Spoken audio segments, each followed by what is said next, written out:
Josh Duggar's current legal woes began way back in 2019. It was in November of that year that agents from the Department of Homeland Security raided a car dealership that was owned by Josh. At the time, little was known about the raid, and most media outlets that covered it concluded that it was probably the result of some relatively minor infraction, such as an illegal hiring practice.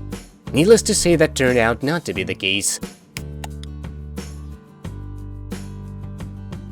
In April of 2021, Duggar fans were shocked by the news that Josh Duggar had been arrested on explicit child media content charges.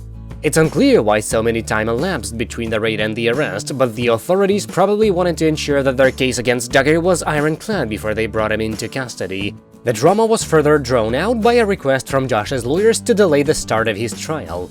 Jury selection was initially supposed to begin in June, but is currently scheduled for November 30th. In a case like this, with dozens of underage victims and potentially hundreds of family members eagerly waiting for justice to be served, expediency is crucial, and the decision to delay the trial was met with outrage.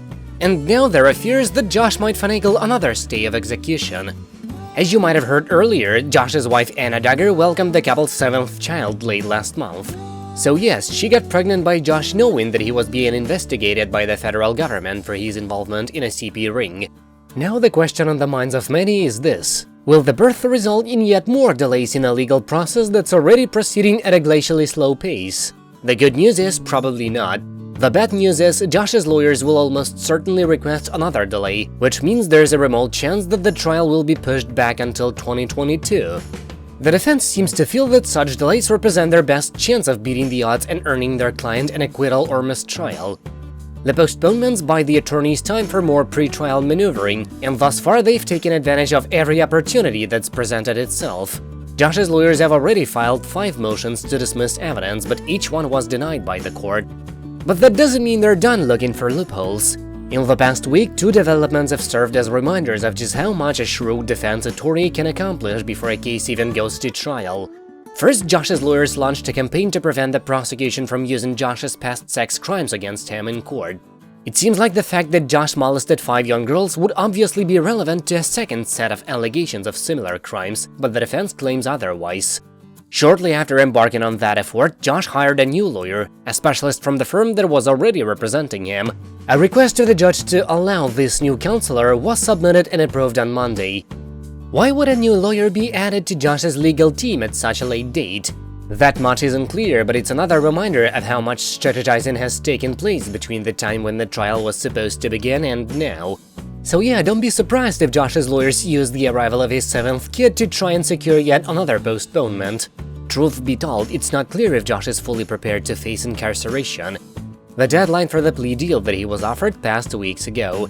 While Josh could technically plead guilty at any time, the deal is gone, and it's not clear if he'd get a new one if he asked. Meanwhile, Anna has been losing her entire mind over the past 7 months. It has been reported that she fully believes that he is innocent, convinced that this is some sort of persecution or spiritual attack. That is very consistent with her behavior and with her known beliefs, and there is more. Anna's solidarity with Josh has put her at odds with his family, caused her to put her kids last, and more. At one point, she was reportedly heard blaming President Joe Biden. He was not yet in office when Homeland Security raided Josh's car lot. Anna has even been said to blame disgraced former President Donald Trump. He almost certainly has no idea who she or her husband even are. Anna seems to be in denial about much more than the charges against Josh, and may be wholly unprepared for a guilty verdict. We all know that our justice system is deeply flawed, so we should all brace ourselves for him to not go to prison. But Anna needs to take real steps to ready herself and her children for the possibility that Josh will rot in prison where he belongs. That's it for now, thank you for watching, please subscribe to stay tuned.